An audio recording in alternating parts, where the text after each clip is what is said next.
আমি আন এটা প্ৰান্তত উপস্থিত আছো মুঠ 237 বিঘা ভূমিত আজি উচ্ছেদ অভিযান চলিছে আমি দেখুৱাইছো যে কেনেদৰে একাংশ লোকে এই চৰকাৰী ভূমি দখল কৰি ইয়াত নিগাজি কৰি থকাৰ পৰিকল্পনা কৰি লৈছিলে আৰু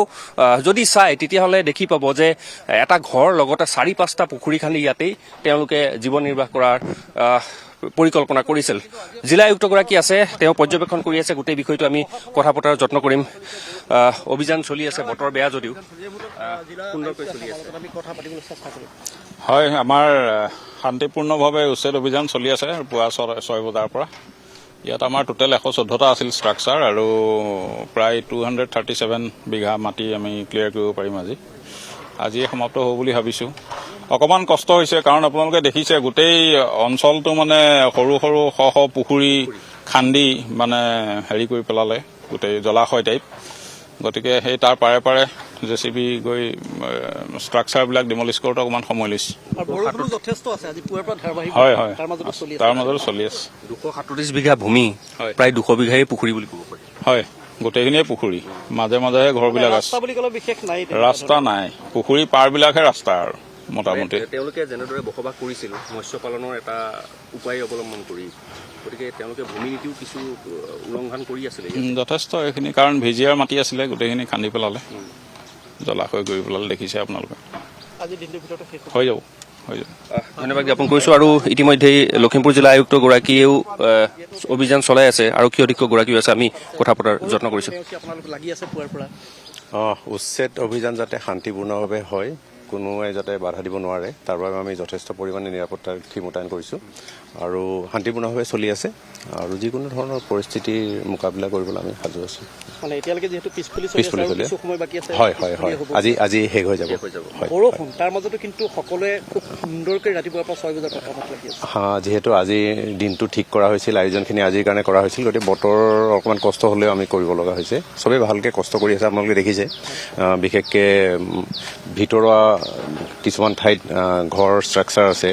যিবিলাক গৈ পাবলৈ আমাৰ জেচিবিৰ অসুবিধা হৈছে কিন্তু তেওঁলোকে ৰাস্তা বনাই লৈ কৰি আছে এয়া লখিমপুৰ আৰক্ষী অধীক্ষক গৰাকী ইতিমধ্যে মন্তব্য প্ৰকাশ কৰিছে আৰু আমি দেখুৱাই আছো যে এতিয়া বিভিন্ন স্থানত উচ্ছেদ চলি আছে ইয়াত যিবোৰ পকী ঘৰ চৰকাৰী ভূমিত পকী ঘৰ নিৰ্মাণ কৰি নিগাজি কৰি থকাৰ পৰিকল্পনা কৰিছিল বা নিগাজি কৰি লোকসকল আছিল গতিকে সেই অঞ্চলসমূহ ইতিমধ্যে উচ্ছেদ কৰিছে আৰু 114টা পৰিয়াল এই স্থানত আছিলে আৰু এই 200 বিঘা ভূমিৰ প্ৰায় 237 বিঘা ভূমিৰ প্ৰায় 200 বিঘা মাটিয়ে একোটা পুখুৰী যদি আপোনালোকে চাই যে কেমেৰাৰ সন্মুখত মই দেখুৱাব বিচাৰিছো যে এইটো এটা প্ৰকাণ্ড পুখুৰী তাৰ কাষতে অকণমান ওখ ঠাই আৰু তাতেই তেওঁলোকে এটা পকী ঘৰ বনাই ইয়াতেই তেওঁলোকে জীৱন নিৰ্বাহ কৰিছিল আৰু এই চৰকাৰী ভূমিসমূহ তেওঁলোকে এনেদৰে ব্যৱহাৰ কৰিছিল যে চৰকাৰী ভূমি দখল কৰি গৰু চৰণীয়া পথাৰ এই ভূমি ইয়াত কিন্তু গৰু চৰিব পৰা কোনো ধৰণৰ পৰিৱেশ নাই ইয়াত হাজাৰ হাজাৰ পুখুৰী আপুনি ইয়াত দেখিবলৈ পাব আৰু সেই পুখুৰীত তেওঁলোকে বসবাস কৰি তেওঁলোকে মৎস্য পালন কৰি ইয়াতেই চৰকাৰী ভূমিত তেওঁলোকে বসবাস কৰিছে আৰু চৰকাৰী ভূমিত অবৈধভাৱে তেওঁলোকে পুখুৰী খান্দি তেওঁলোকে মৎস্য উপাৰ্জন কৰি ইয়াতেই তেওঁলোকে ধন ঘটাৰ বা তেওঁলোক আৰ্থিকভাৱে সবল হৈছিল বিভিন্ন স্থানত আৰক্ষী এতিয়াও মোতায়েন কৰি থোৱা হৈছে শ্ৰমিক ইয়াত নিয়োজিত কৰা হৈছে কাৰণ বহু স্থানলৈ ফকলেণ্ড আদি যাব নোৱাৰে কাৰণ বহু প্ৰকাণ্ড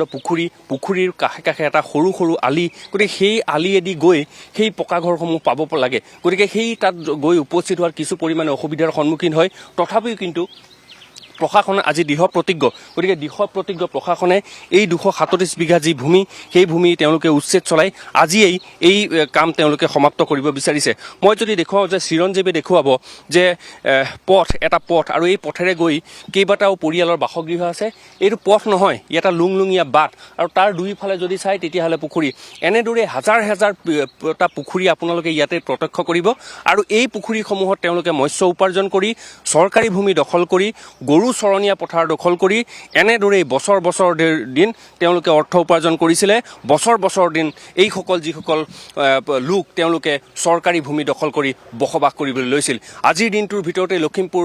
জিলা প্ৰশাসনে আৰক্ষীৰ সহায়ত বা বিভিন্ন প্ৰশাসনিক লোকৰ সহায়ত আজি এই উচ্ছেদ অভিযান চলাই আছে আৰু বৰষুণ অব্যাহত আছে কিন্তু বৰষুণ অব্যাহত থাকিলেও কিন্তু 114টা পৰিয়ালৰ যি বাসগৃহ আছিলে সেই বাসগৃহ ভাঙি উচ্ছেদ কাৰ্য সম্পূৰ্ণ কৰা হ'ব আজিৰ দিন ঠিক আছে নীল ভৱন এই মুহূৰ্তত আমি আপোনাক ধন্যবাদ জ্ঞাপন কৰিছোঁ আকৌ কৈছোঁ যে আজি পুৱাৰ ভাগৰ পৰা যিহেতুকৈ এনেধৰণে উচ্ছেদ অভিযান চলোৱা হৈছে য'ত 114টাকৈ অধিক পৰিয়ালে বসবাস কৰি আহিছিল আৰু সম্পূৰ্ণৰূপে চৰকাৰী সেই গ্ৰেজিং ৰিজাৰ্ভৰ ভূমি দখল কৰি তাত পুখুৰী খান্দি মৎস্য উৎপাদন কৰি এক প্ৰকাৰ বিশাল ব্যৱসায় কৰি আহিছিল আৰু আজি সেই বৃহত্তৰ অঞ্চলটো এক প্ৰকাৰ এনেদৰে পুৱাৰ ভাগৰ পৰা চলোৱা হৈছে উচ্ছেদ আজিয়ে সম্পূৰ্ণ হৈ উঠিব উচ্ছেদ অভিযান